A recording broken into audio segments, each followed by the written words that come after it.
જી નમસ્કાર, હું TR Jadav TR એજ્યુકેશનમાં ફરીથી એક નવા વિડીયોમાં તમારું સ્વાગત છે. મિત્રો, જીએસઆરટીસી દ્વારા હેલ્પરની જે ભરતી જાહેર થઈ છે, આ હેલ્પરની ભરતીની તૈયારી માટે અમારી ચેનલમાં ફ્રી વિડીયો લેક્ચર સિરીઝ શરૂ કરવામાં આવી છે, જેમાં ટેકનિકલ અને નોન ટેકનિકલ બંને પ્રકારના વિડીયો અપલોડ કરવામાં આવે છે, જે ડેલી બેઝ પર. તો મિત્રો, પ્લેલિસ્ટમાં જઈને તમે તમામ વિડીયો જોઈ શકો છો. 2200+ MCQ છે અને 85+ વિડીયો છે, જે તમારી આવનારી એક્ઝામમાં ખૂબ જ ઉપયોગી સાબિત થશે. મિત્રો, આ વિડીયોમાં વાત કરીશું જીએસઆરટીસી હેલ્પર માટે ઉપયોગી MCQ, ગુજરાતની ભૂગોળ અને ગુજરાતનો ઇતિહાસ માટેના ભાગ 1. તો ચાલો મિત્રો, તેના વિશે ચર્ચા કરીશું. માટીકામમાં પકવેલા માટીના વાસણોને અંગ્રેજીમાં શું કહેવામાં આવે છે?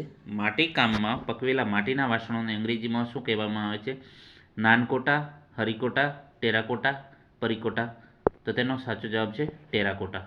પાષાણ યુગ દરમિયાન હથિયારો અને ઓજારો બનાવવા માટે કોનો ઉપયોગ થતો હતો? પકવેલી માટી, પથ્થર, ધાતુ, અન્ય પદાર્થ. તો પાષાણ યુગ દરમિયાન હથિયારો અને ઓજારો બનાવવા માટે પથ્થરોનો ઉપયોગ થતો. પાષાણ યુગ બાદ કયા યુગની શરૂઆત થઈ? કાંસ્ય યુગ, પિત્તળ યુગ, લોહ યુગ, તામ્ર યુગ. તો પાષાણ યુગ બાદ તામ્ર યુગની શરૂઆત થઈ.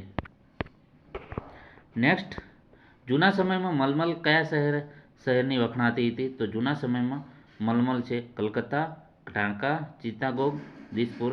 તો જૂના સમયમાં મલમલ જે ઢાકાનું વખણાતું હતું. ગુજરાતમાં કયા શહેરના પટોળા જૂના સમયમાં જાણીતા હતા? અમદાવાદ, સુરત, પાટણ, સિદ્ધપુર. તો ગુજરાતના પાટણના પટોળા જે જૂના સમયમાં જાણીતા હતા. કચ્છનો બન્ની વિસ્તાર કઈ હસ્તકલા માટે જાણીતો છે? જરીકામ,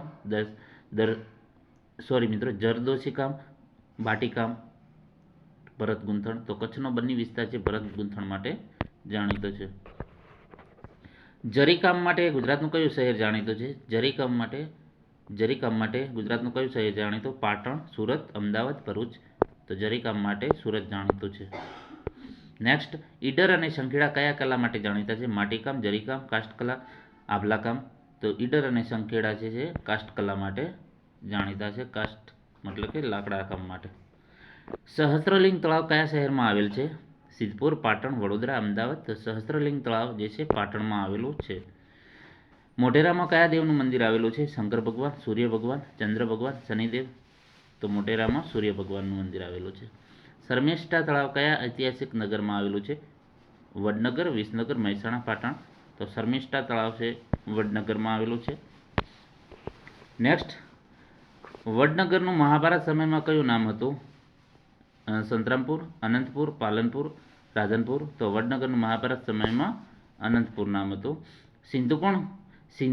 સિંધુ ખીણ સંસ્કૃતિના અવશેષો ધરાવતો ધોળાવીરા કયા જિલ્લામાં આવેલો છે? મોઢેર, મહેસાણા, પાટણ, કચ્છ, સુરેન્દ્રનગર. તો જે છે ધોળાવીરા કચ્છમાં આવેલું છે. જુનાગઢ કયા પર્વતની તળેટીમાં આવેલું પ્રાચીન નગર છે? શેત્રુંજય, ગિરનાર, ચોટીલો, બરડો. તો ગિરનારમાં આવેલું છે.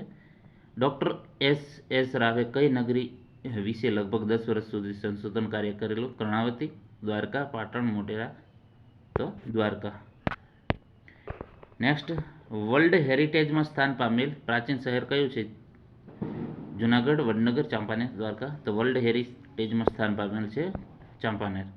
અમદાવાદની પ્રાચીન દાદા હરીની વાવ કયા વિસ્તારમાં આવેલી છે? કાલુપુર, રાયપુર, મણિપુર, અસારવા. તો અસારવા. અમદાવાદની સૌપ્રથમ મુલાકાત લેનાર કયો મુગલ બાદશાહ હતો? હુમાયું, શાહજહાં, જહાંગીર, અકબર. તો હુમાયું. ઈસવીસન 1861માં અમદાવાદમાં સૌપ્રથમ કાપડની મિલ કયા ઉદ્યોગપતિએ સ્થાપી હતી?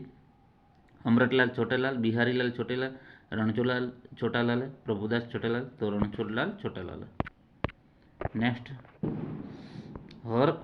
હરકુંવર શેઠાણી દ્વારા અમદાવાદમાં સૌપ્રથમ કન્યા શાળા ક્યારે શરૂ કરવામાં આવી હતી? ઈસવીસન 1840, ઈસવીસન 1850, ઈસવીસન 1860, ઈસવીસન 1870. તો હરકુંવર શેઠાણી દ્વારા અમદાવાદમાં સૌપ્રથમ કન્યા શાળા ઈસવીસન 1850માં સ્થાપવામાં આવી.